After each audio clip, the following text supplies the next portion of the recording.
De la politique québécoise à cette situation extrêmement tendue aux États-Unis depuis l'assassinat de cet influenceur Charlie Kirk, plusieurs sujets retiennent notre attention ce matin à la table des communications. J'ai le bonheur de retrouver Martine Saint-Victor, Louis Aucoin. Bonjour. Bonjour. On va parler d'abord de Charlie Kirk parce que vraiment, là, la couverture médiatique, ça a retenu l'attention en termes de communication. Parce qu'on parle ici vraiment d'un personnage extrêmement controversé, mais des fois, si on écoute la couverture médiatique, selon, bien sûr, les affiliations, entre autres aux États-Unis, bien, il peut être dépeint en héros, Charlie Kirk. En fait, j'ai fait un exercice cette semaine après son assassinat. J'ai essayé de me faire un portrait de qui il était, comme si je ne le connaissais pas avant, ce qui n'était pas le cas. En partant de zéro, en partant de zéro. Oui. Et basé sur la couverture médiatique, surtout des médias traditionnels. Et le portrait est complètement... le portrait est incomplet. Le portrait est injuste. Le portrait est déséquilibré dans la mesure où il faut mettre en contexte qui était Charlie Kirk. Et de dire qu'il était un influenceur conservateur, c'est de sous-estimer qui il était, de sous-estimer son influence et surtout de banaliser ses propos qui étaient absolument ignobles. Et ça, il faut le dire. Et je pense que dans cette couverture médiatique, quand on parle d'équilibre, il faut se rappeler que plusieurs choses peuvent être vraies en même temps. On peut et on doit dénoncer la violence politique dont il a été victime. Absolument. On doit et il faut absolument dénoncer aussi cette prolifération des armes à feu qui est un vrai problème. Et on peut aussi faire un deuil de cet homme. Et c'est normal, il faut le faire. Mais il y a beaucoup de lumière entre ça et qu'il était les propos qu'il a tenus. Et il faut rappeler les propos qu'il a tenus pour le mettre en contexte.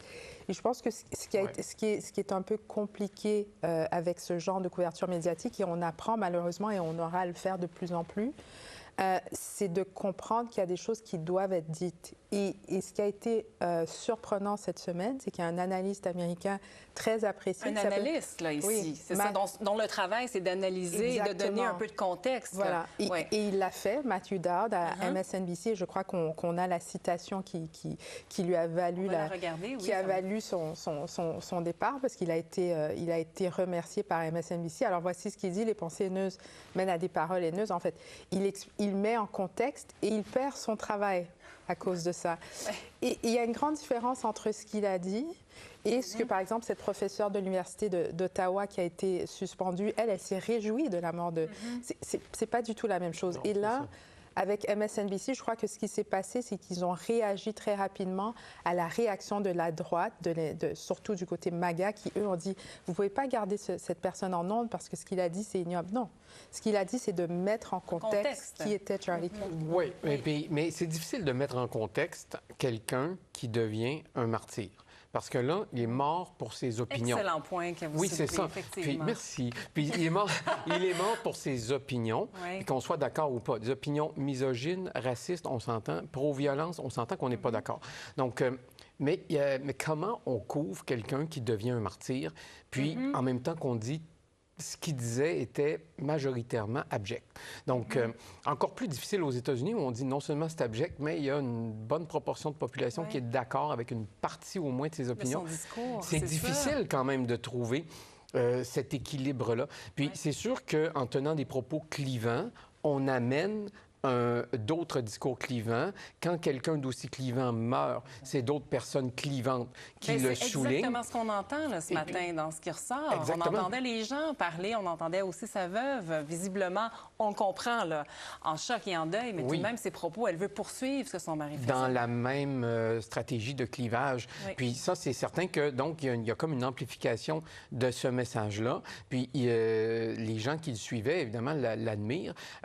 Puis même les gens qui disaient le contraire, comme Hassan Pirker, qui était l'inverse, si vous voulez, de Charlie Kirk, mais du côté socialiste, se définit comme un socialiste lui-même, disait, écoutez, c'est grave ce qui vient d'arriver, etc. Puis son discours n'était pas condamnant nécessairement à l'égard de Charlie Kirk. Donc, c'est extrêmement préoccupant. Là-dedans, je me dis, il y a le rôle des médias, il y a le rôle de l'État aussi. Parce que quand on est Charlie Kirk, puis qu'on a l'audience qu'on a, puis qu'on fait des tournées comme ça, à quel moment avec une telle audience, une personne ou une organisation ne devrait pas faire l'objet d'une réglementation un peu plus grande sur les réseaux sociaux. Puis ça n'existe pas. C'est comme si on était tous égaux sur les réseaux sociaux, c'est faux.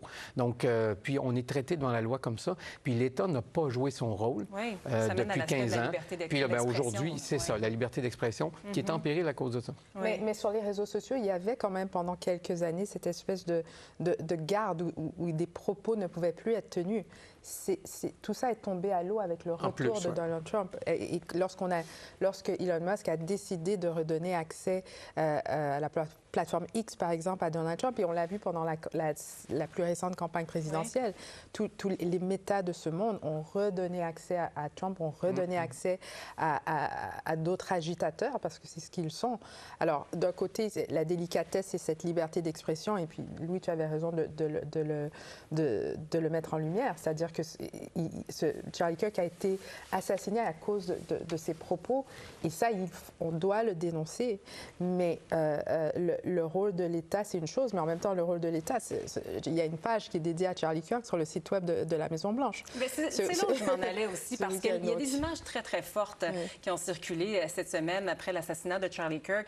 La réponse politique aussi, c'est intéressant de regarder ça, parce qu'on a vu J.D. Vance, entre autres, avec le cercueil, retour du cercueil dans Air Force 2.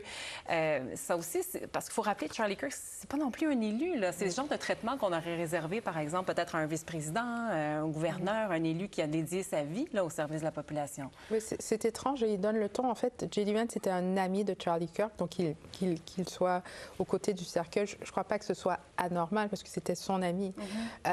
Et évidemment que Charlie Kirk avait une influence, alors qu'on couvre ça, cette sortie de cercueil qui est très émouvante d'ailleurs. Mais je pense que plus inquiétant, entre guillemets, c'est, et Louis l'a dit tout à l'heure, c'est qu'il soit présenté en martyr, en héros, alors que cette administration a choisi d'ignorer la teneur des propos de Charlie Kirk. Et c'est là où dans la couverture... Ça légitime quand même. Ça légitime. Le drapeau en berne, la page sur la Maison-Blanche, les propos du président, tout ça, on comprend que c'est un ami, on peut comprendre ça, mais ça légitime tout ce qu'il disait par l'État. Donc, non seulement l'État ne fait pas son travail, il fait l'inverse de son travail. Donc, c'est assez préoccupant. Mais je pense que ce drame-là, au moins, est très révélateur de plusieurs problèmes qui nous affligent. Puis peut-être cette question-là du rôle de l'État, on devrait la poser très, très fort. On pourrait se la poser ici au Canada aussi. Oui, exactement. Puis ce qui aurait pu nous amener, mais on va passer à un autre thème parce qu'on a beaucoup de choses à discuter sur le discours, la réponse de Donald Trump immédiatement après l'assassinat. On va se revenir chez nous, au Québec. François Legault, qui, vous savez, a exprimé ses priorités en vue de l'automne. Et on a senti un changement non seulement sur le fond, mais aussi sur la forme, sur son choix de mots. On a parlé de traitement choc, de camisole de force même. D'ailleurs, on va entendre un extrait. La nouvelle présidente du Conseil du Trésor, qu'on n'appellera pas Cruella, non, sortir du système actuel, sortir de cette camisole de force, ça veut dire qu'il faut couper profondément dans la bureaucratie. Ça nous prend un traitement choc.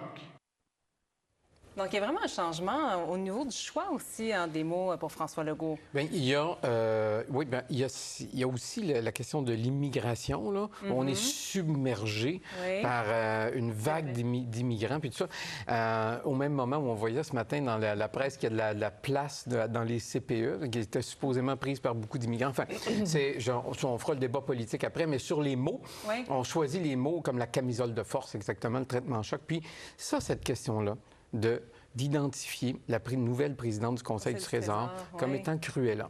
Moi, je peux vous dire, il y a des mots d'église qui se sont dits dans le bureau de France-Hélène Duranceau après la prestation de serment, je vous garantis ça, parce que c'est un vrai problème de communication. D'abord, elle va devoir maintenant faire attention à sa coiffure pour ne pas être coiffée comme Cruella. Elle va devoir faire attention au type de mots qu'elle utilise. Tout va être analysé sous ce prisme-là. Ça va prendre des mois avant de se détacher de ce surnom-là. Puis, on a tendance à donner ces surnoms-là à des femmes au Québec. Puis j'ai remarqué ça quand même, c'est assez... Par exemple, le premier ministre s'est fait traiter de Elon Musk cette semaine par un animateur de télévision, puis ça a passé un peu inaperçu. Mais au Québec, on a eu Pauline Marois, c'était la Castafiore. On a eu Mme Forget, qui était la dame de fer, ça c'est quand c'était gentil, ou la sacoche quand c'était pas gentil. C'est souvent connoté. Alors que chez les hommes, on va dire, par exemple, René Lévesque, petit poil, ça va. Lulu pour Lucien Bouchard, Boubou pour M.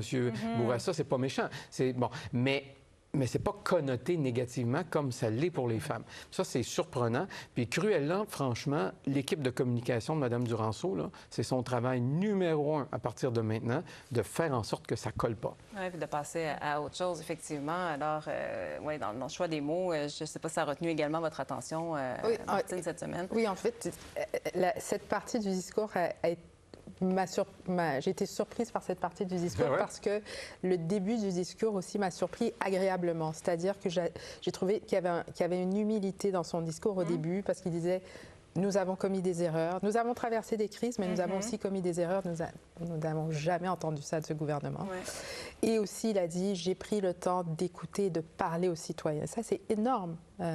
Parce que justement, on avait l'impression depuis des mois, pour ne pas dire des années, qu'il y avait, si vous voulez, cette distance, c'est-à-dire qu'il ne prenait pas le pouls de la population. Et là, il a dit, j'ai fait le travail. Alors, de voir ce virage ensuite ça a été surprenant, mais au début, le ton était différent. Puis, je me suis dit au début, c'est vrai qu'il y a peut-être eu un exercice d'introspection, ce qui est très important, ce qu'il faut faire très souvent en politique. Et là, il y a eu la dérive des surnoms. Et puis, je pense aussi d'avoir... il a utilisé le nom de M. Trump plus d'une fois, donc ça aussi, ça donne le ton. Oui, ça donne le ton. Mais en même temps, bon, on sait qu'il faut qu'il regagne l'électorat en vue des prochaines élections qui vont venir assez rapidement quand même, d'utiliser des mots comme traitement choc, de prendre ce virage-là. On va voir si ce sera payant, en tout cas, pour lui. Il y a aussi les élections municipales qui seront, qui vont commencer, qui sont commencées, en fait, c'est bientôt partout au Québec. Maintenant, c'est de savoir comment est-ce qu'on va rejoindre les électeurs, parce que souvent, ils sont peu nombreux à se rendre voter. Quels sont les outils de communication sur lesquels devraient miser, justement, les maires, mairesses au Québec pour rejoindre l'électorat? C'est un vrai défi. À Montréal, le taux de participation était de 38 % lors de la dernière élection. Je pense que ce qui est dommage... Élection Québec fait un très, très bon boulot.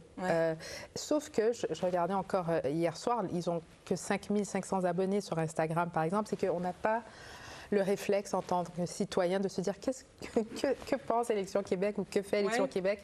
Le travail sera, au-delà des partis politiques, le travail sera au niveau d'Élection Québec pour encourager les gens, pour leur rappeler justement, avec des mesures incitatives, d'aller voter, que ce soit par anticipation. Par exemple, parce que j'ai l'impression qu'on en parle tellement. Et le municipal s'est collé aussi sur les préoccupations directes des citoyens. Oui, mais je pense que c'est pas seulement d'inciter les gens à aller voter pour aller voter. Il faut leur donner raison. C'est les politiciens dans leur campagne qui doivent... municipalité par municipalité, ils doivent leur dire pourquoi vous allez voter. Si on n'a pas de raison d'aller voter, on n'ira pas. Donc, on doit donner ces raisons-là. Je pense que ce travail-là n'est pas fait encore. Et ça passe encore beaucoup par les médias traditionnels, parce qu'au municipal, les gens qui votent, ils se situent dans la catégorie 55 ans et plus. C'est ceux qui votent le plus. Ça ne veut pas dire que les autres, on ne doit pas les inciter. Regardez ce sondage-là d'Edelman. J'imagine, Martine, vous êtes mieux placée que moi pour le présenter. Mais je vous remercie, Louis, de... Oui. C'était peut-être le sondage ça, pour l'activisme hostile qui s'adresse plus à Charlie Kirk. Ça, c'est les outils de communication de Paul Harra. Qui est les élections fédérales canadiennes. En mois de juillet dernier, on a demandé aux gens où prenez-vous vos informations pour aller voter. Puis on dit les nouvelles télévisées, encore 52 % des électeurs. C'est en soi une bonne nouvelle. Là, qui est en soi une bonne nouvelle. Puis les journaux, 28 % en version électronique ou pas. Là. Puis les sites de nouvelles. Donc on s'en rend compte qu'on va encore dans les médias traditionnels, les nouvelles traditionnelles. Mais quand on évolue dans l'âge des électeurs, on va consulter ces médias-là sur d'autres plateformes. Donc sur TikTok, sur Instagram. Puis plus vous allez plus jeune, de génération en génération, vous allez voir la progression vers les médias traditionnels. Donc, ça veut dire que ça se passe encore dans les nouvelles. Puis pour la tranche d'âge 55 ans et plus, évidemment, sur Facebook, ça devient beaucoup leur place. Mais Facebook ne relaie pas les médias d'information traditionnels. Donc, comment on fait pour rejoindre tout le monde? C'est assez difficile. Ce qui reste encore le meilleur outil, là, c'est vraiment le porte-à-porte. C'est vraiment une personne à la fois. C'est vraiment ce qu'on met dans la boîte aux lettres. C'est vraiment la chose la plus puissante qu'on peut faire en élection. Même, je dis ça, là, je voudrais pas me chicaner en sortant de l'émission, mais même plus encore que les bulletins de nouvelles. Oui, mais ça, je suis d'accord. Et pour ajouter sur les bulletins de nouvelles et la télévision, il y a quand même un travail de spectacle.